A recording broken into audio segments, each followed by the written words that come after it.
ایک دو حدیثیں سناتے. ایک شخص آئے, یا رسول اللہ میرے پاس کچھ مال ہے آج کل, تو کیا اللہ کے راستے میں خرچ کر کے مجھے اللہ کی راہ میں جانے والے کا اجر مل سکتا ہے؟ آپ نے کہا کتنے تیرے پاس؟ انہوں نے کہا 6000. تو پہلی صدی میں 6000 بہت بڑی دولت ہے, ٹھیک ہے, آج کا 6000 نہیں. تو میرے نبی نے کیا فرمایا کہ تو سارا خرچ کر دے اللہ کے راستے میں, سارا. اس نے کہا تھا انفق من بعد مال, کچھ پیسے لگا کے اللہ کی راہ کا اجر پا سکتا ہوں؟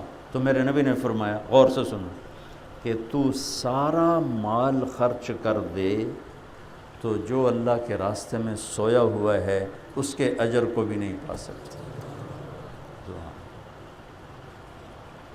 ایک تو گشت کر رہا ہے, ایک دعوت دے رہا ہے, ایک تعلیم کرا رہا ہے, ایک بیان کر رہا ہے, ایک ذکر کر رہا ہے, ایک تہجد پڑھ رہا ہے, اور ایک سویا ہوا ہے. تو میں قربان جاؤں, اس راستے کی کیا قیمت ہے کہ میرے نبی نے کہا جو سویا ہوا ہے نا تو اس کے اجر کو بھی نہیں پا سکتا. کیا ہوا؟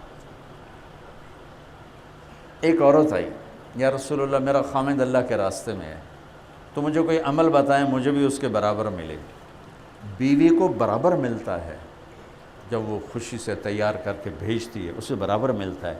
اس نے عمل پوچھا, کوئی عمل بتائیں. تو اب سنو, میرے نبی نے فرمایا بی بی مصلی تے چڑھ جا, واپس جب تک نہیں آتا تو انہیں مصلی نہیں چھوڑنا, اور روزہ رکھ, اور جب تک وہ واپس نہیں آتا تو انہیں افطار نہیں کرنا, اور ذکر شروع کر جب تک وہ واپس نہیں آتا تو انہیں تسبیح ہاتھ سے نہیں رکھنی.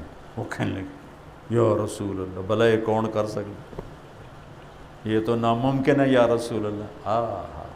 سبحان.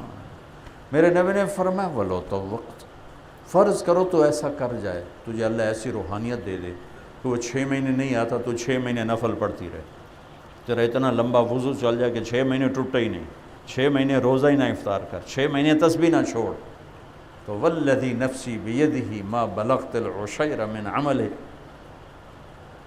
مجھے اس ذات کی قسم جس کے قبضے میں میری جان ہے, تو اس کے عمل کا 1000واں حصہ بھی نہیں پا سکتی. یہ تو ویسے ہی ناممکن ہے. لیکن اگر فرض کرو میرے نبی ایسا ہو جائے تو بی بی 1000واں حصہ بھی نہیں پا سکتی. اللہ نے ہمیں وہ خوبصورت کام,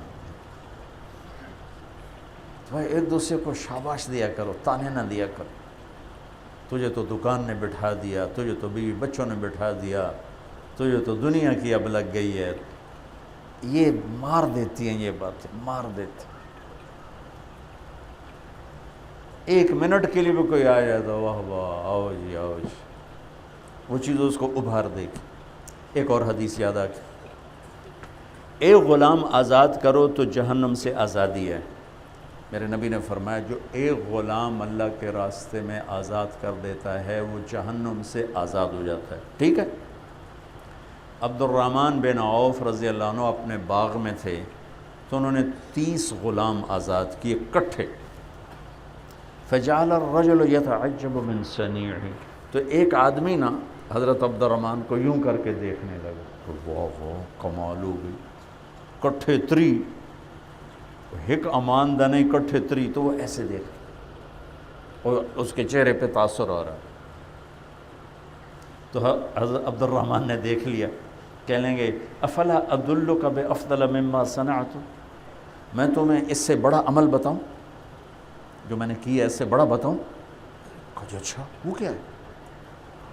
تو آپ نے کہا بینما رجل یسیر علی دابتہ فی سبیل, ایک شخص اللہ کے راستے میں جا رہا ہے, وصوتہ معلق باصبع, اور گھوڑے کو چلانے کے لیے چابک اس کے ہاتھ میں ہے, تو اس کو ایسے آہستہ آہستہ مارتا ہے, چلاتا ہے, یا اونٹ ہے یا گھوڑا ہے یا خچر ہے یا گدھا ہے. تو چلتے چلتے چلتے چلتے اس کو اونگ آ گئی. تو اونگ جو آئی ہاتھ ڈھیلا ہو گیا اور چابک گر پڑا, وہ سوٹی گر پڑی. فَلَرَوْعَتُهُ بِصَوْتِهِ أَفْضَلُ مِمَّا صَنَعَتْ.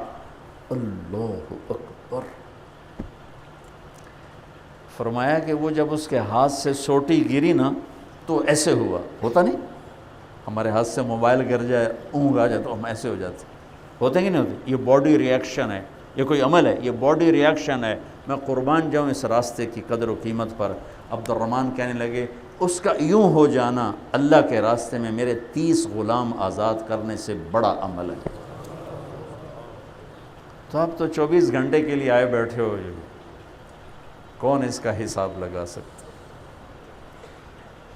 سبحان اللہ، کیا خوبصورت اللہ نے ہمیں گئے گزرے دور میں یہ محنت عطا فرمائی۔